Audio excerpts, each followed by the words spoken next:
Assalamualaikum warahmatullahi wabarakatuh.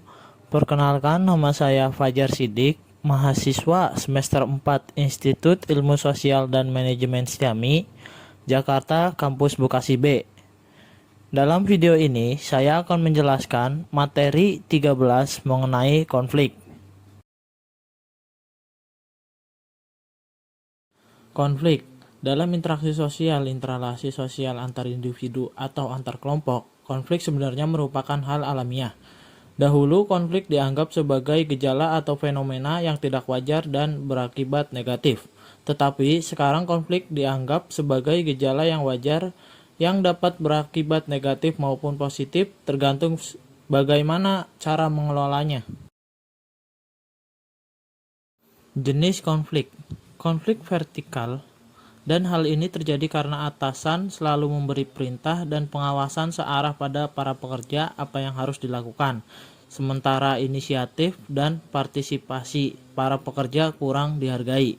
Jenis konflik vertikal juga dapat terjadi dikarenakan struktur organisasi terlalu memiliki jenjang formalitas yang tinggi. Konflik horizontal, dan hal ini terjadi di antara sesama para pekerja dan departemen yang sama dan pada tingkat hierarki yang sama. Konflik ini bisa muncul karena berbagai alasan, seperti adanya ide kepentingan yang berbeda dan berhubungan dengan alokasi atau relokasi sumber daya. Konflik jalur staf, dan hal ini terjadi antara staf pendukung dan para pekerja dalam suatu departemen atau organisasi. Yang terakhir, konflik peran. Hal ini muncul berawal dari pemahaman tidak lengkap atau keliru dari tugas yang diberikan kepada para pekerja pada saat tertentu.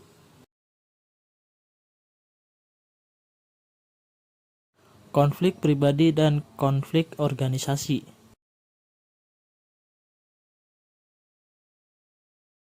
Konflik pribadi. Terjadinya konflik pribadi yang pertama yaitu sikap a priori terhadap orang lain. Konflik jenis ini sering terjadi karena adanya persepsi yang buruk terhadap pihak lain. Kedua, kesalahan dalam komunikasi. Kesalahan ini berasal dari ketidakmampuan para pekerja untuk saling mendengarkan satu dengan lainnya. Yang ketiga, ketidakpercayaan antar pekerja dalam organisasi. Kepercayaan adalah dasar dari hubungan interpersonal yang baik, terutama untuk membangun dan mengkonsolidasikan sistem nilai dan keyakinan antara satu pihak dengan pihak yang lainnya. Yang keempat, karakteristik pribadi. Beberapa pekerjaan memulai konflik karena adanya saling tidak menyukai terhadap masing-masing pribadi di antara mereka.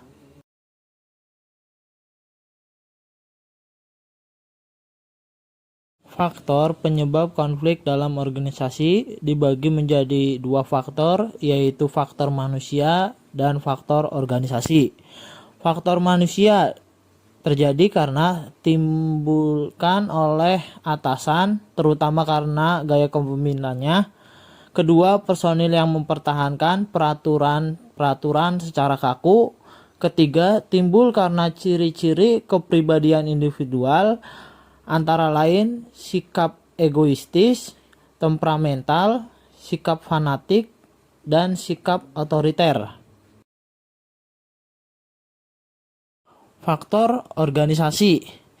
Penyebabnya yaitu perbedaan tujuan antar unit-unit organisasi. Kedua, perbedaan nilai dan persepsi. Ketiga, masalah status. Keempat, hambatan komunikasi.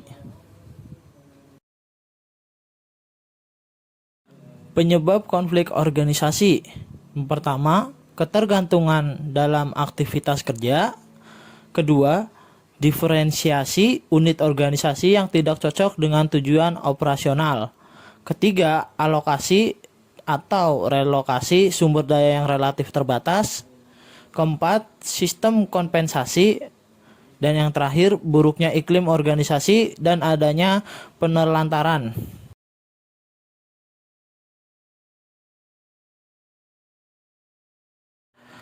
Dampak konflik. Konflik dapat berakibat negatif maupun positif tergantung pada cara mengelola konflik tersebut. Dampak negatifnya yaitu menghambat komunikasi, mengganggu kerjasama, mengganggu proses produksi, bahkan dapat menurunkan produksi dalam pekerjaan. Dampak positif yaitu membuat organisasi tetap hidup dan harmonis, berusaha menyesuaikan diri dengan lingkungan, memunculkan keputusan-putusan yang bersifat inovatif. Menurut Afif, 2013, dampak konflik bagi organisasi adalah: pertama, terdapat prakondisi sebelum konflik; kedua, adanya keadaan yang bersifat efektif dari individu dan kelompok; ketiga, adanya keadaan yang bersifat kognitif dan individu dan kelompok; keempat, adanya perilaku konflik yang lebih manifest.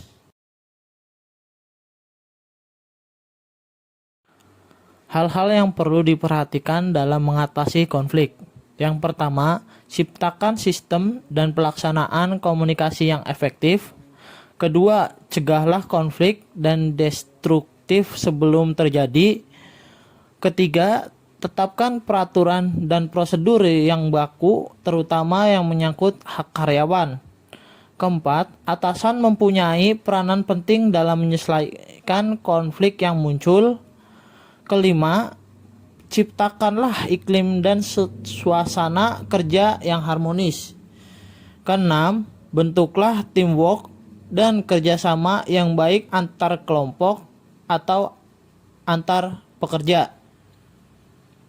Semua pihak hendaknya sadar bahwa semua unit merupakan mata rantai organisasi yang saling mendukung, dan jangan ada yang merasa paling hebat. Sekian video mengenai konflik, semoga bermanfaat. Wassalamualaikum warahmatullahi wabarakatuh.